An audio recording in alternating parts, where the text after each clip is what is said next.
Seorang ahli melangkah maju dan memanggil boneka setengah baya itu. Seseorang mengenali bahwa ini adalah ahli alam Kaisar Surgawi. Apa masalahnya? Boneka setengah baya itu berhenti dan bertanya. Bolehkah saya bertanya apakah gulungan kuno yang tidak bisa dihancurkan itu sudah muncul? Kaisar Surgawi bertanya, gulungan kuno yang tidak bisa dihancurkan telah menemukan penggantinya. Boneka setengah baya itu meninggalkan kata-kata ini dan kemudian melangkah maju, menghilang dari gunung abadi. Ledakan. Kemudian, gunung abadi yang besar mulai berguncang dan memancarkan tekanan yang mengerikan. Kekosongan itu hancur, memperlihatkan kekosongan gelap yang tak berujung. Ledakan, ledakan, ledakan. Gunung abadi yang agung bergemuruh dan mulai bergerak. Ia terbang ke dalam kehampaan gelap yang tak berujung dan menghilang. Kemudian, ruang yang retak itu sembuh dan kembali ke keadaan semula. Gunung abadi telah menghilang. Dia akan tenggelam ke dalam kehampaan gelap selamanya. Namun saat ini, tak seorang pun sempat meratapi hilangnya gunung abadi. Perhatian mereka tertuju pada kata-kata boneka setengah baya itu. Gulungan kuno yang tidak dapat dihancurkan telah menemukan penggantinya. Ini berarti bahwa gulungan kuno yang tidak dapat dihancurkan itu telah diperoleh oleh orang lain. Dan itu termasuk di antara ribuan favorit surga. Mata semua orang tertuju pada ribuan favorit yang heaven. Ini termasuk pusat kekuatan Kaisar Surgawi. Ribuan favorit yang heaven saling mengamati satu sama lain. Pada akhirnya, lebih dari 10 tatapan pemuda tertuju pada Lu Ming. Semua kesayangan surga ini telah lulus ujian pertama di Gunung Abadi. Namun, mereka semua gagal dalam ujian kedua.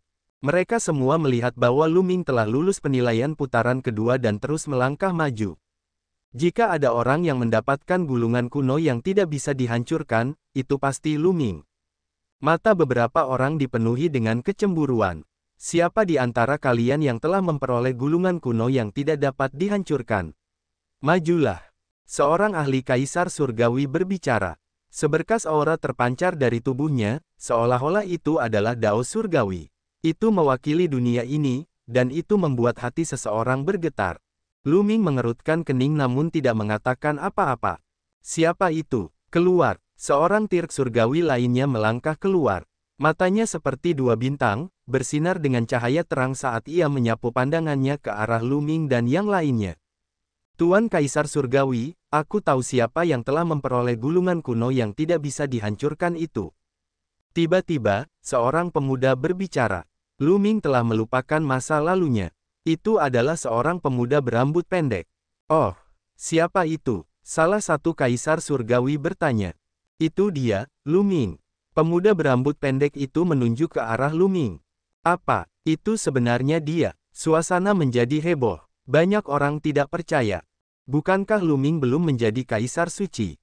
Bagaimana dia bisa mendapatkan gulungan kuno yang tidak bisa dihancurkan? Apa yang sedang terjadi? Memang dia, di antara kita semua, dialah satu-satunya yang berhasil sampai akhir. Jika ada orang yang telah memperoleh gulungan kuno yang tidak dapat dihancurkan, itu pasti dia. Kata pemuda lainnya. Setelah itu, beberapa pemuda lainnya menunjukkan bahwa Lu Ming telah memperoleh gulungan kuno yang tidak dapat dihancurkan. Dia benar-benar mendapatkannya, sialan. Lan Yun, Yan Xi, dan yang lainnya dari Sungai Hengsing semuanya dipenuhi dengan kecemburuan. Di tempat kejadian, hampir semua mata tertuju pada Lu Ming. Lu Ming, apakah kamu mendapatkan gulungan kuno yang tidak bisa dihancurkan? Katakan yang sebenarnya, lebih baik jangan berbohong. Salah satu Kaisar Surgawi memandang Lu Ming dan berkata dengan suara dingin dan acuh tak acuh. Itu adalah Kaisar Surgawi keluarga Lan. Seseorang berbisik di dekatnya. Mata Lu Ming berkedip. Tampaknya Kaisar Surgawi ini berasal dari klan Lan Yun. Benar sekali, akulah yang mendapatkan gulungan kuno yang tidak bisa dihancurkan. Lu Ming mengerutkan kening tetapi akhirnya mengakuinya. Lagi pula, banyak sekali orang yang telah melihatnya melewati tahap kedua, dan dialah satu-satunya yang berhasil sampai akhir. Selama seseorang tidak bodoh, mereka akan tahu bahwa gulungan kuno yang tidak dapat dihancurkan itu pasti telah diperolehnya. Tidak ada gunanya menyangkalnya, jadi lebih baik mengakuinya secara langsung. Mata banyak orang berbinar. Mata tirk surgawi keluarga Lan dan para tirk surgawi lainnya menyala dengan api yang menyala-nyala. Sekarang, serahkan gulungan kuno yang tidak bisa dihancurkan itu. Kata Tirk surgawi keluarga Lan. Matanya menyala dengan penuh gairah saat dia menatap Lu Ming. Biasanya, akan sangat sulit bagi seorang ahli alam kaisar surgawi untuk memiliki fluktuasi seperti itu di dalam hatinya. Namun, godaan gulungan kuno yang tidak dapat dihancurkan itu terlalu kuat. Itu adalah gulungan kuno yang mengguncang alam surga, dan itu adalah gulungan kuno penyelamat hidup yang paling kuat. Bahkan seorang kaisar surgawi akan tergoda olehnya. Benar sekali, cepatlah keluarkan. Kaisar langit lainnya juga berbicara dengan dingin.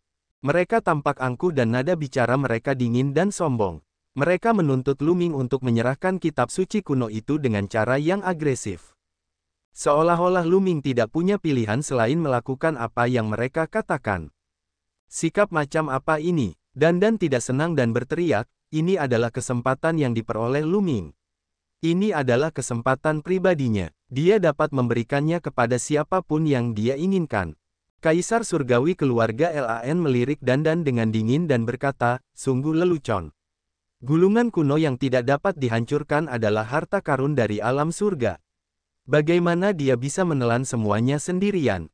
Serahkan saja dan kekuatan tempur semua orang akan meningkat. Ini bermanfaat bagi seluruh alam surga. Memangnya kenapa kalau begitu? Toh, ini adalah hasil kerja keras Lu Ming sendiri. Itu miliknya. Apakah ini sikap mereka saat meminta orang lain mengambil harta mereka sendiri? Kenapa kamu bersikap begitu sombong? Tidak bisakah kamu meminta bantuan? Dandan berteriak, beraninya kau? Orang macam apa kaisar langit itu? Dia hanya memintanya untuk mengeluarkan kitab suci kuno, mengapa dia perlu mengundangnya? Bisakah dia memikul tanggung jawab itu? Lan Yun berteriak. Hehe, tidak ada yang menakjubkan tentang menjadi kaisar surgawi. Dandan cemberut. Beraninya kau menghina kaisar langit. Ini adalah kejahatan berat. Lan Yun meraung marah. Namun Dandan cemberut dan mengabaikannya. Kaisar surgawi keluarga Lan dan kaisar surgawi lainnya melirik Dandan dengan dingin. Dengan penglihatan mereka, mereka secara alami dapat melihat wujud asli Dandan. Mereka tidak mengatakan apa-apa dan terus menatap Lu Ming. Lu Ming, serahkan gulungan kuno yang tidak bisa dihancurkan itu. Sang Raja Surgawi dari keluarga Lan berbicara dengan nada superioritas, seakan sudah sewajarnya jika dia meminta Lu Ming untuk menyerahkannya. Dandan menggertakkan giginya karena marah. Para senior, jika saya bisa menyerahkannya, saya pasti akan melakukannya. Sayangnya, saya tidak bisa. Lu Ming menangkupkan tinjunya dan berkata, meskipun dia sangat marah, dia mengerti bahwa dia hanya bisa berkompromi saat berhadapan dengan ahli kaisar surgawi. Tidak ada cara untuk melawan karena perbedaan kekuatannya terlalu besar. Dia bisa hancur berkeping-keping hanya dengan satu hembusan napas dari pihak lawan. Sekalipun dia memiliki tubuh jasmani seorang kaisar surgawi, itu tidak akan berguna. Kau tidak bisa menyerahkannya. Apa maksudmu dengan itu? Mata kaisar surgawi keluarga Lan dan kaisar surgawi lainnya berbinar dingin. Itu karena ketika kaisar abadi dikepung oleh ras alien, jiwanya hancur dan dia tidak meninggalkan buku rahasia apapun yang mencatat gulungan kuno abadi. Dia hanya menggunakan jejak Dao surgawi untuk membawa gulungan kuno abadi kembali ke gunung abadi. Yang aku peroleh adalah jejak Dao surgawi dari kaisar surgawi yang tidak pernah mati. Namun, jejak Dao surgawi itu terlalu misterius. Dengan kultivasiku saat ini, aku tidak dapat menuliskan gulungan kuno yang tidak pernah mati. Oleh karena itu, aku tidak dapat menyerahkannya. Lu Ming menjelaskan, omong kosong. Dia cuma ngomong omong kosong. Yan Xi memanggil, benar sekali. Dia tidak mau menyerahkan gulungan kuno yang tidak bisa dihancurkan itu dan ingin menyimpannya untuk dirinya sendiri. Itulah sebabnya dia membuat alasan yang konyol. Dia terlalu egois. Lan Yun melakukan hal yang sama. Dewa surgawi keluarga Lan dan yang lainnya menatap Lu Ming dengan keraguan yang mendalam. Mereka jelas tidak mempercayainya. Lu Ming menatap dingin ke arah Lan Yun dan Yan Xi, lalu berkata, jika kalian tidak percaya padaku, aku bisa memproyeksikan pemandangan itu. Lu Ming lalu menatap Dandan dan berkata, Dandan, proyeksikan gambar-gambar itu dalam ingatanku dan biarkan semua orang melihatnya dengan jelas. Baiklah, Dandan datang di depan Luming dan mengarahkan jarinya di antara kedua alis Luming. Dandan melemparkan teknik pencarian jiwa dan memproyeksikan gambar tersebut ke dalam jiwa Luming.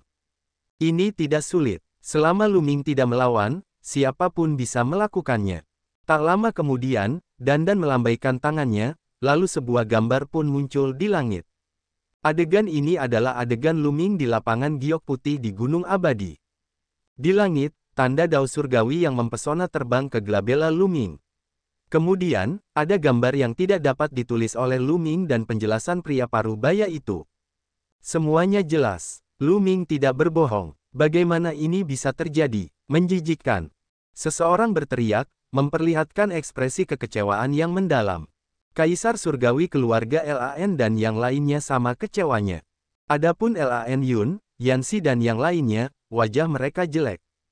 Dia tidak menyangka kebenarannya seperti yang dikatakan Luming. Pada saat ini, Dandan menyelesaikan pekerjaannya dan gambar itu menghilang. Semuanya, ini kebenarannya. Aku tidak bisa menyerahkan gulungan kuno yang tidak bisa dihancurkan sekarang. Kata Luming, karena kau tidak bisa menyerahkannya, aku hanya bisa melucuti jiwamu dan melucuti gulungan kuno yang tidak bisa dihancurkan itu. Kata Tirk surgawi dari keluarga Lan dengan dingin. Pupil mata Luming mengecil mendengar kata-katanya. Sementara itu, Bubble dan Dandan malah makin marah. Senior, ini keterlaluan. Tanda dao surgawi telah menyatu ke dalam jiwa Luming. Jika kita dengan paksa menghilangkannya, jiwa Luming pasti tidak akan mampu menahannya dan akan lumpuh. Tuan dari keluarga Gu akhirnya tidak tahan lagi dan berbicara. Kelompok kecil orang yang tersisa juga tidak tahan. Tetapi sebagian besar dari mereka bermata dingin. Memangnya kenapa kalau aku lumpuh?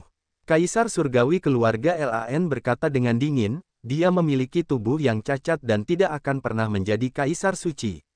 Sungguh sia-sia baginya untuk memiliki gulungan kuno yang tidak dapat dihancurkan. Meskipun mustahil bagi semua orang untuk melihatnya, tetap lebih baik memberikannya kepada orang yang paling disayangi surga daripada menyimpannya padanya. Lan Cheng, kamu adalah kaisar surgawi, tetapi kamu masih memaksa seorang junior seperti ini. Apakah kamu tidak merasa malu? Petik 2. Pada saat itu, terdengar suara menghina. Banyak orang terkejut. Siapa yang berani berbicara kepada Dewa Langit klan Lan dengan cara seperti itu? Pada saat ini, riak-riak muncul di kehampaan. Dengan suara retakan, ruang terbelah dan sesosok melangkah keluar. Orang ini tampaknya berusia sekitar 30 tahun. Ia berpakaian putih dan memiliki pesona yang tak tertandingi. Mata Luming terbelalak saat melihat orang ini. Ini karena dia terlalu familiar dengan penampilan orang tersebut. Kaisar surgawi Heng Yu. Orang ini adalah Kaisar Langit Heng Yu. Dia tampak persis sama dengan Kaisar Langit Heng Yu. Luming tidak mungkin salah. Bagaimanapun, tubuh fisik Kaisar Langit Heng Yu masih berada di tangan Luming.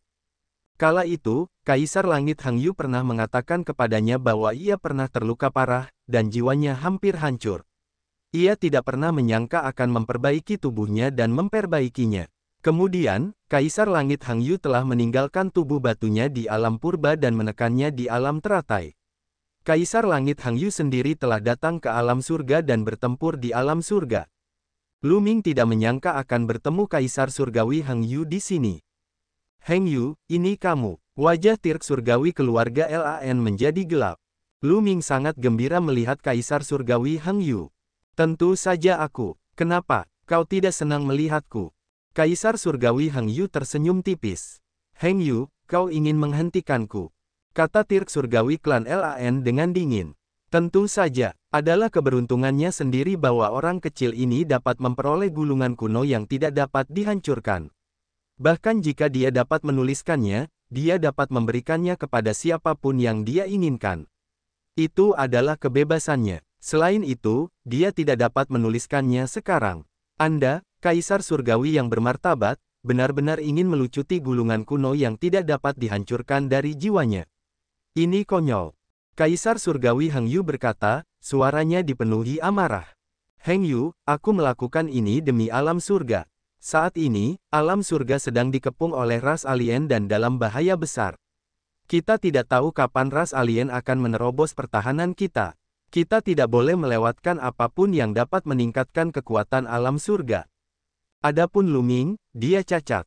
Sungguh sia-sia menyimpan gulungan kuno yang tidak bisa dihancurkan itu. Sebaiknya alam surga mengambilnya dan menyerahkannya kepada kesayangan surga lainnya. Heng Yu, aku tahu kamu berasal dari alam purba, sama seperti Luming, tetapi kamu tidak boleh egois saat ini. Kata Kaisar Surgawi klan Lan. Hahaha, egois. Lan Cheng, kita semua tahu siapa yang punya motif egois. Izinkan aku bertanya padamu, jika kamu mengekstraknya, kepada siapa kamu berencana memberikan gulungan kuno yang tidak bisa dihancurkan itu? Kata Kaisar Surgawi Heng Yu. Kamu tidak perlu khawatir tentang ini. Kata Kaisar Surgawi klan Lan. Aku, Heng Yu, ada di sini. Mari kita lihat siapa yang bisa mengalahkan Luming hari ini. Kaisar Surgawi alam semesta abadi berkata dengan cara yang sangat mendominasi.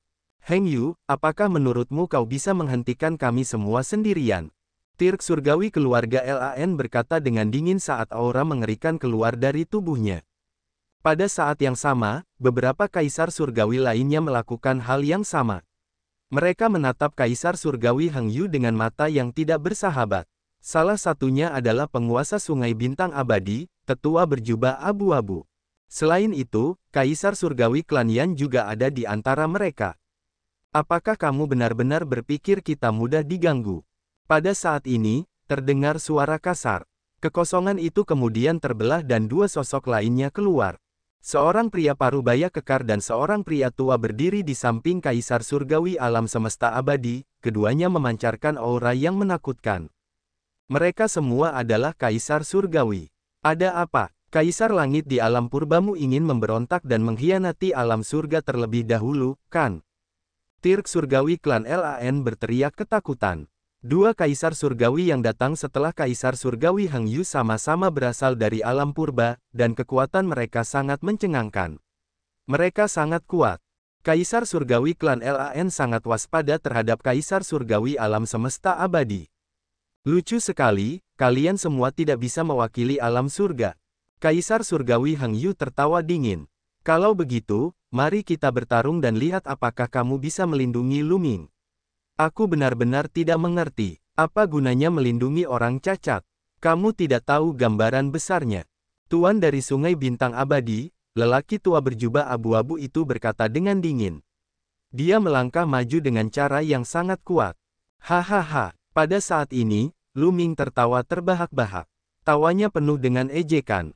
Nak, apa yang kamu tertawakan? Tirk Surgawi keluarga Lan menatap dingin ke arah Luming.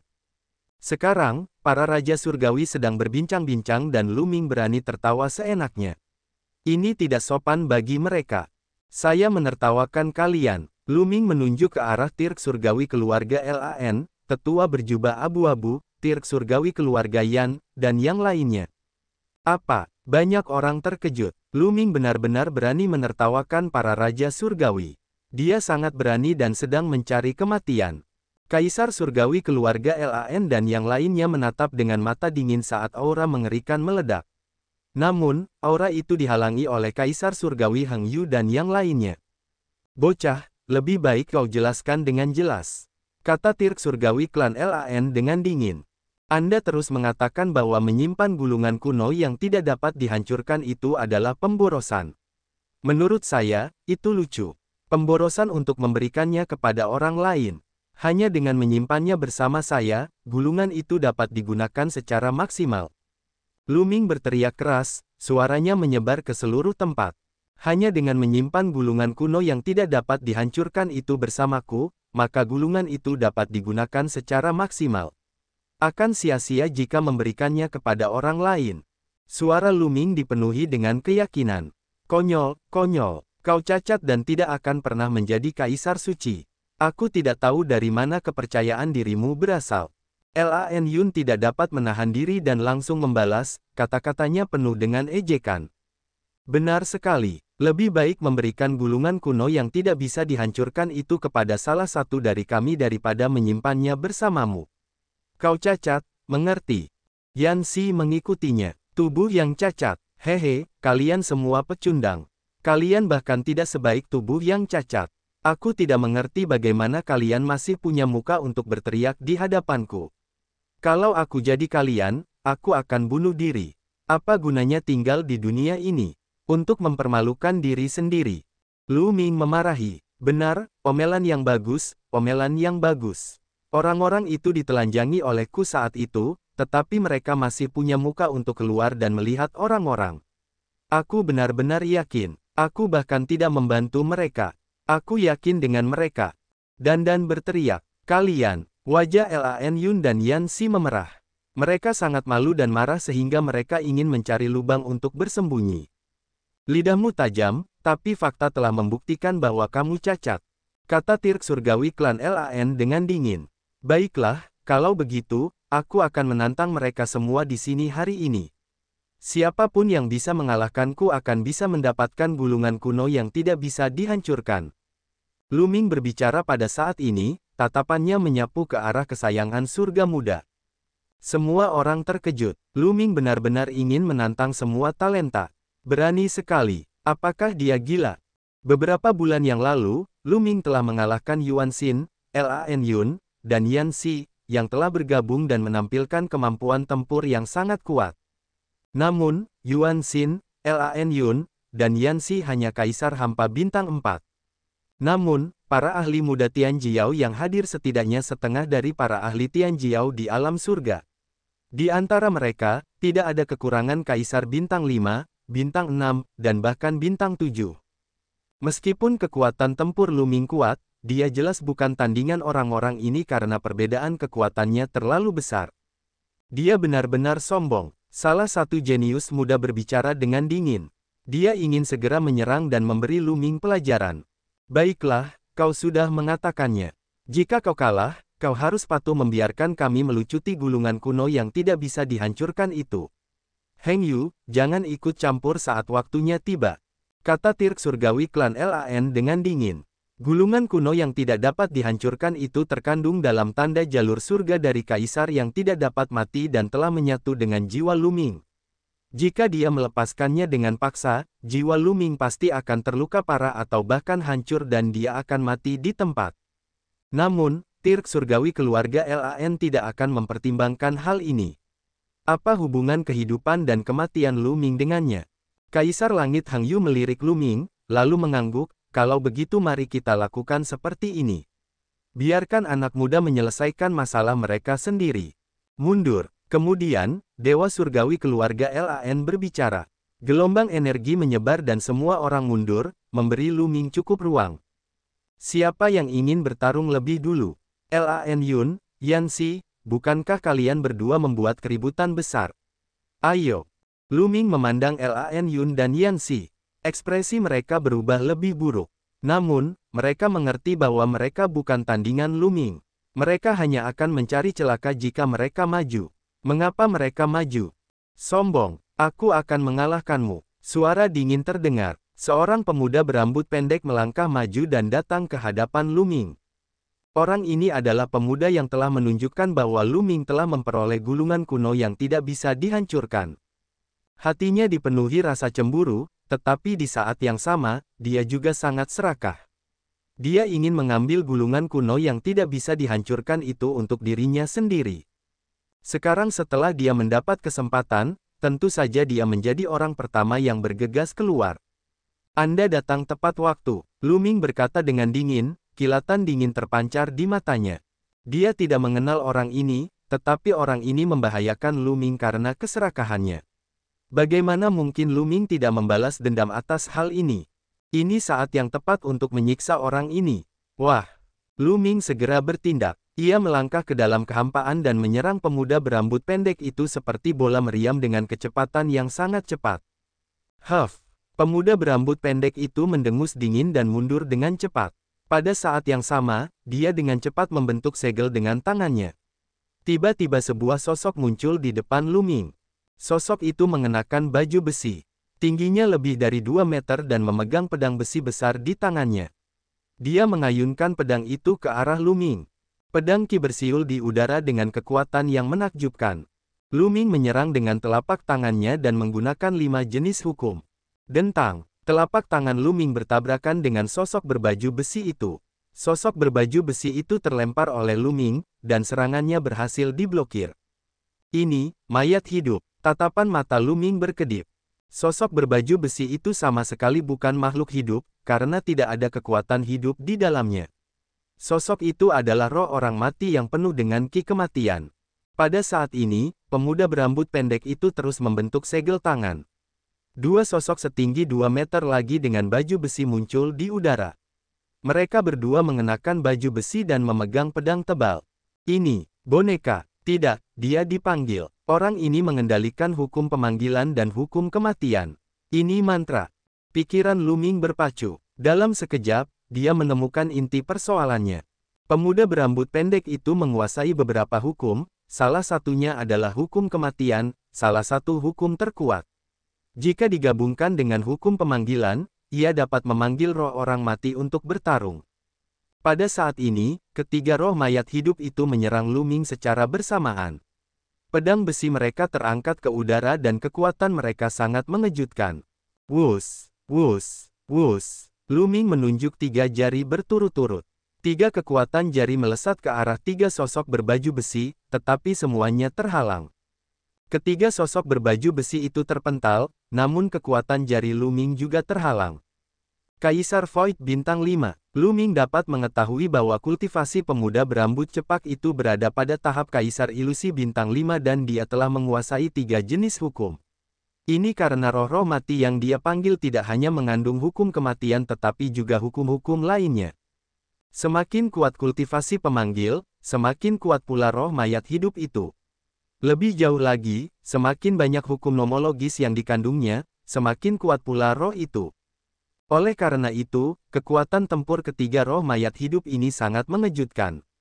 Namun, itu belum berakhir. Pemuda berambut pendek itu tidak berhenti memanggil. Ada bayangan yang berkelebat di angkasa. Pada akhirnya, ada 9 sosok berbaju besi yang menyerang Luming. Luming akan kalah. Lan Yun mencibir. Pemuda berambut pendek itu bisa terus-menerus memanggil roh orang mati dalam aliran yang tak berujung. Dia bisa membuat Luming kelelahan hingga mati. Selama Luming dikalahkan, gulungan kuno yang tidak dapat dihancurkan itu akan dilucuti darinya. Pada saat itu, jiwanya akan terluka dan dia akan menjadi idiot atau bahkan mati. Memikirkan hal ini, dia merasa sangat nyaman. Dia ingin menantang semua kesayangan surga dengan kekuatan seperti itu. Dia melebih-lebihkan dirinya sendiri. Yanxi juga berkata dengan dingin. Pada saat ini, 9 sosok berbaju besi telah mencapai Luming. Ledakan, ledakan. Luming melancarkan 9 serangan telapak tangan berturut-turut, menahan 9 sosok berbaju besi. Tubuhnya terpaksa mundur. Kehilangan. Pemuda berambut pendek itu menampakkan ekspresi gembira. Hanya sedikit kekuatan ini, kita bisa mengakhiri ini. Ayo pergi, kata Luming dengan tenang. Sebuah palu raksasa muncul di tangannya. Palu kekacauan. Palunya kekacauan ini berisi 6 jenis hukum. Luming melemparkan palu kekacauan, yang berisi 6 jenis hukum. Kekacauan, susunan Dao, artefak Dao, melahap, ekstrim, penetrasi. 6 jenis hukum nomologi menyatu satu sama lain. 6 kekuatan yang berbeda saling melengkapi dan meledak dengan kekuatan yang menakjubkan. Ledakan. Luming mengambil palu kekacauan dan terus menuangkan kekuatan suci ke dalamnya, membuat palu kekacauan itu semakin besar dan menghantamnya ke depan. Wah!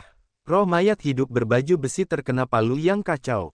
Tubuhnya meledak menjadi potongan-potongan baju besi dan tulang. Kemudian, Luming mengayunkan palunya lagi. Roh mayat hidup berlapis baja kedua mengikuti jejak roh mayat hidup sebelumnya dan meledak. Ekspresi pemuda berambut pendek itu berubah. Tangannya membentuk segel lebih cepat, menyebabkan riak-riak di kehampaan. Seolah-olah dunia misterius telah tercipta. Kemudian, terdengar suara gemuruh saat sebuah benda besar muncul di langit. Ini adalah naga sungguhan. Tidak, lebih tepatnya, itu adalah tulang naga yang besar. Namun, tulang itu ditutupi oleh baju besi dan memancarkan aura kematian yang kuat. Itu adalah tulang naga yang tidak mati. Membunuh. Pemuda berambut pendek itu meraung. Naga mayat hidup Bon ini adalah jurus pamungkasnya yang paling kuat. 9 roh mayat hidup berbaju besi yang tersisa mengayunkan pedang tempur mereka dan menyerang Luming. Mengaum. Tulang naga mayat hidup itu meraung. Ia melangkah di udara dan memutar tubuhnya, menyerbu ke arah Luming. Pecah. Tubuh Lu Ming bersinar dan kekuatan suci yang melonjak terus-menerus mengalir ke palu kekacauan. Palu kekacauan itu tumbuh semakin besar hingga sebesar gunung. Kali ini, 3 roh mayat hidup berbaju besi dihancurkan oleh palu Lu Ming dan meledak. Wah! Lu Ming melangkah ke dalam kehampaan dan mengayunkan palu kekacauan terus-menerus. Itu adalah penindasan yang total. Setiap kali dia menghancurkan, roh mati berbaju besi akan dihancurkan berkeping-keping oleh Lu Ming. Dalam beberapa tarikan napas, 9 roh mati berbaju besi semuanya hancur berkeping-keping. Pada saat ini, cakar naga besar datang ke arah Lu Ming. Lu Ming mengayunkan palu kekacauan ke arah cakar naga. Dengan ledakan yang dahsyat, naga mayat hidup raksasa Bone bergetar dan terpaksa mundur. Lu Ming berhasil menyusulnya. Ia memegang palu dengan kedua tangan dan melancarkan badai serangan. Kekuatan tempur pemuda berambut pendek itu sangat kuat. Dia adalah Kaisar Void Bintang 5 dan menguasai 3 jenis hukum. 1 adalah hukum terkuat dan 2 adalah hukum jalur raja. Hukum terkuat adalah hukum kematian, dan hukum jalur raja adalah hukum pemanggilan. Kedua hukum ini telah dikembangkan ke alam kedua. Selain itu, ada hukum korosi lain yang dapat dikembangkan hingga mencapai kesempurnaan alam pertama. Ketiga jenis hukum tersebut digabungkan untuk membentuk kekuatan magis yang menakjubkan yang dapat memanggil roh-roh mayat hidup yang mengerikan. Kekuatan tempur mereka sangat kuat. Namun, Lu Ming sekarang memiliki 9 jenis hukum yang telah mencapai penyelesaian level pertama. Setelah ditempa oleh 9 jenis hukum, tubuh dan energi Sein-nya telah mencapai level yang mencengangkan. Selain itu, penggunaan hukum oleh Lu Ming telah sangat mendalam.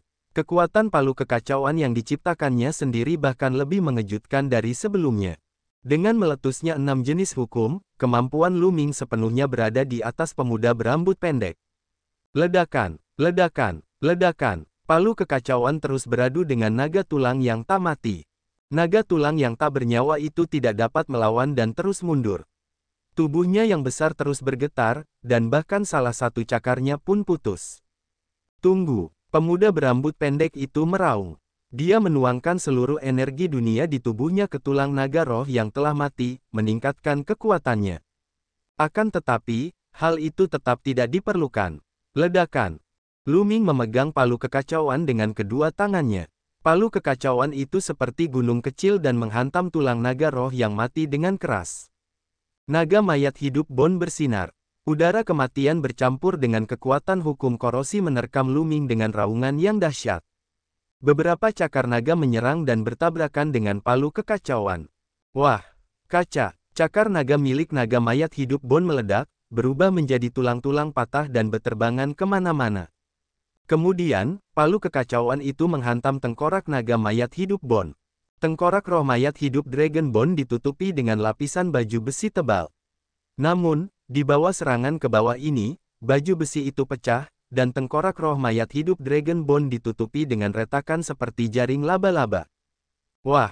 Lu Ming melompat dan menginjak tengkorak naga mayat hidup Bone. Dia menginjak dengan sekuat tenaga dan tengkorak naga mayat hidup Bone meledak. Kemudian, seluruh Dragon Bone meledak.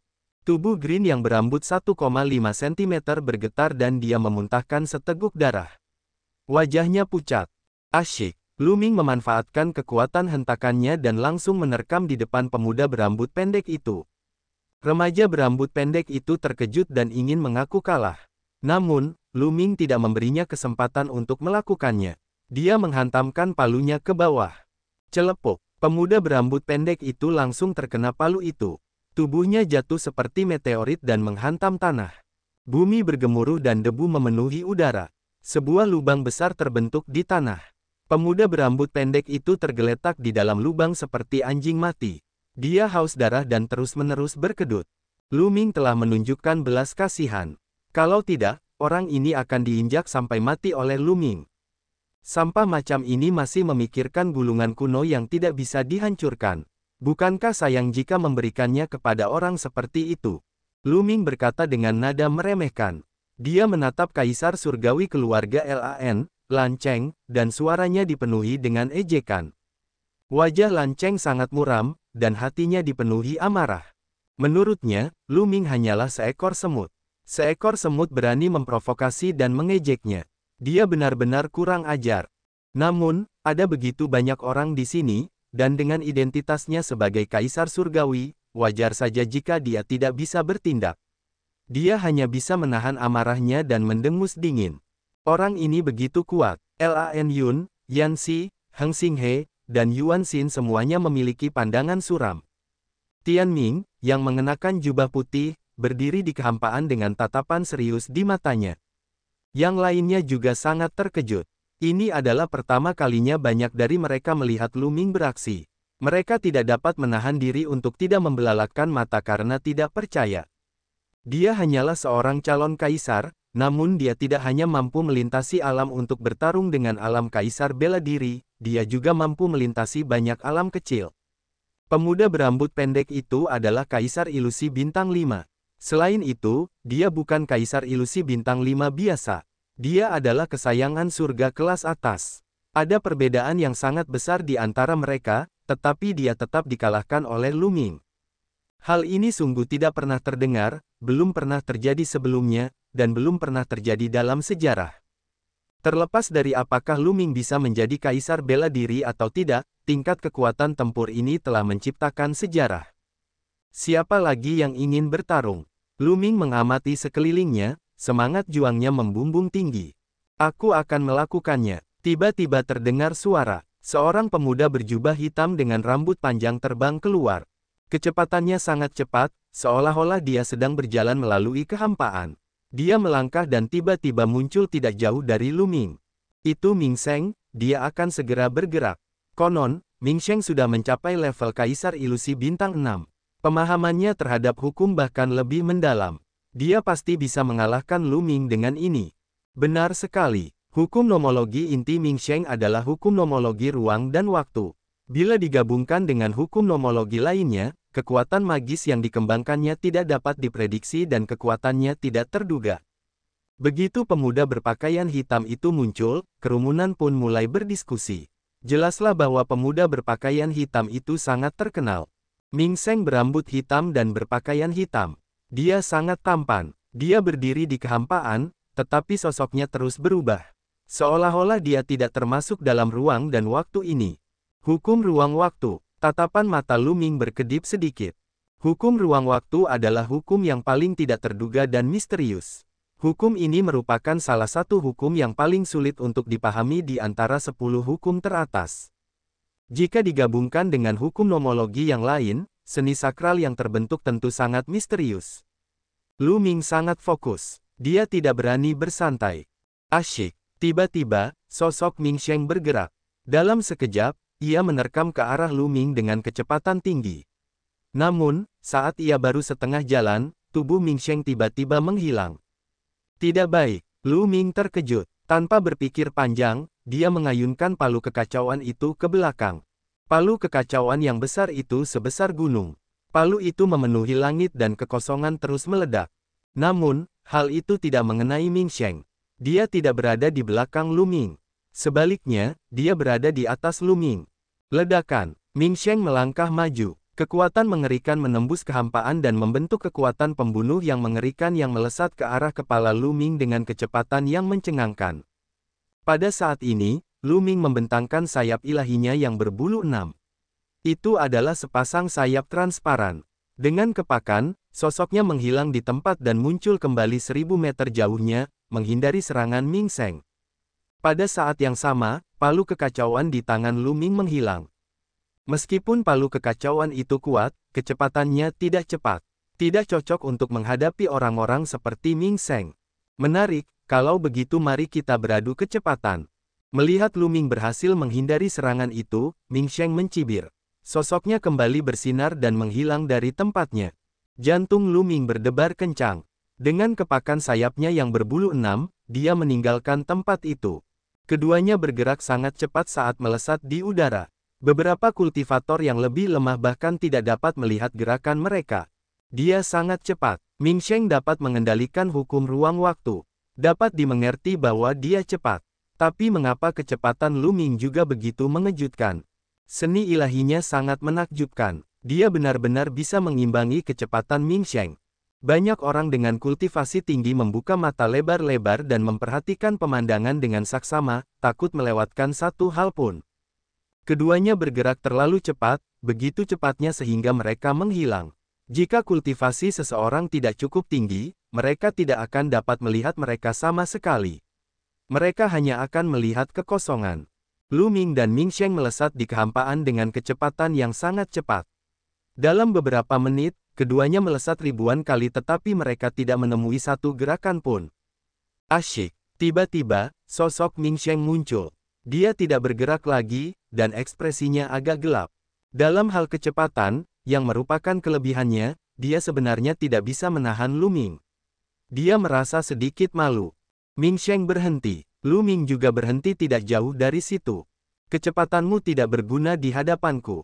Ming Sheng berkata dengan dingin, dan aura yang kuat terpancar dari tubuhnya. Dia memang Kaisar Void bintang 6. Tatapan mata Lu Ming berkedip.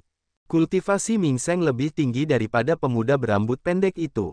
Dia telah mencapai level Kaisar Void bintang 6.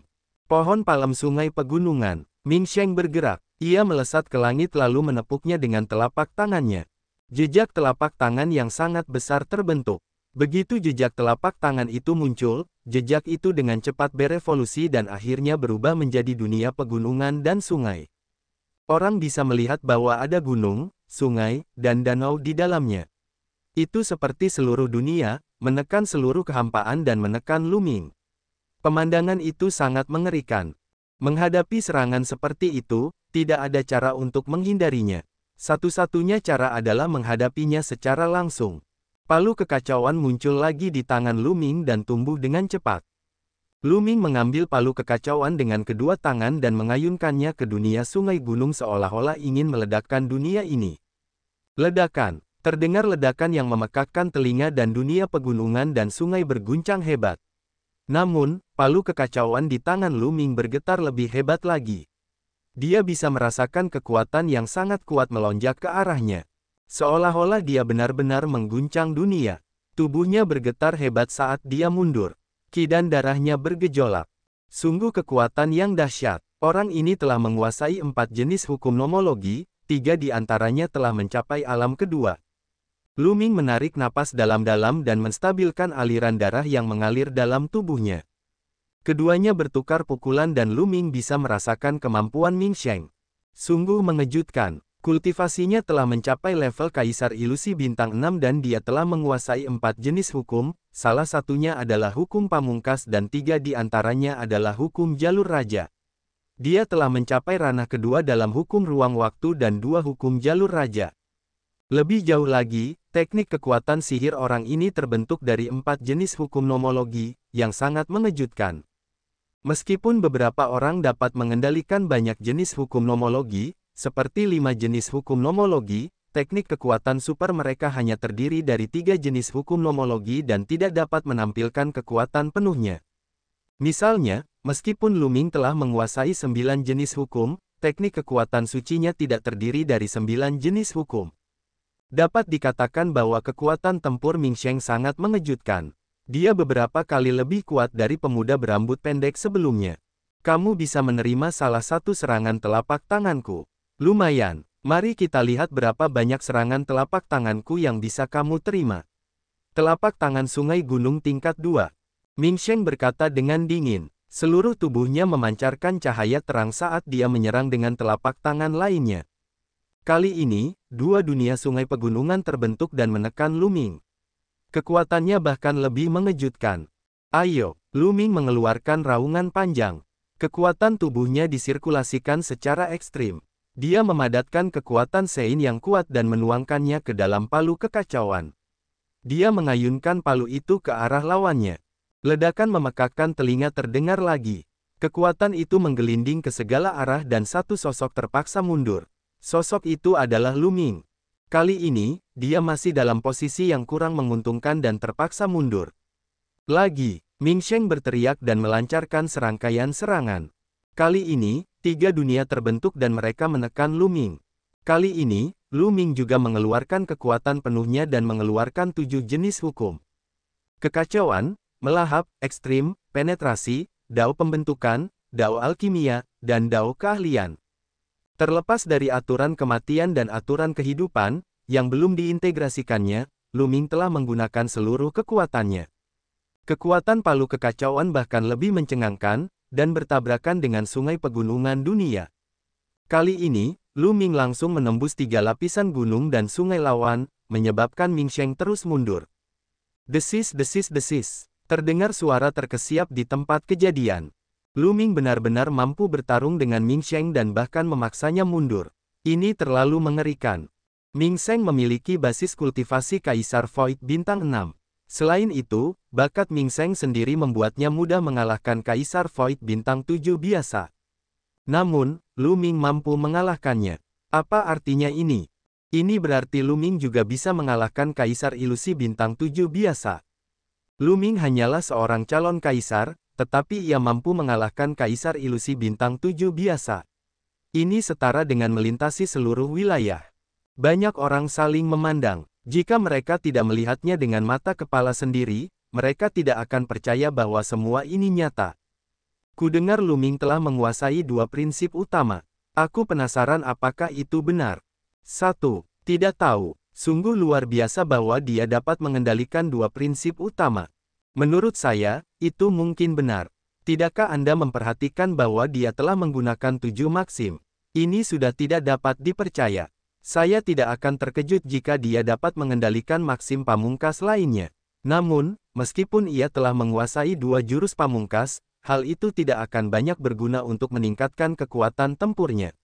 Ini karena jurus pamungkas tidak dapat digabungkan, dan mustahil untuk membangun kekuatan ilahi. Itu benar.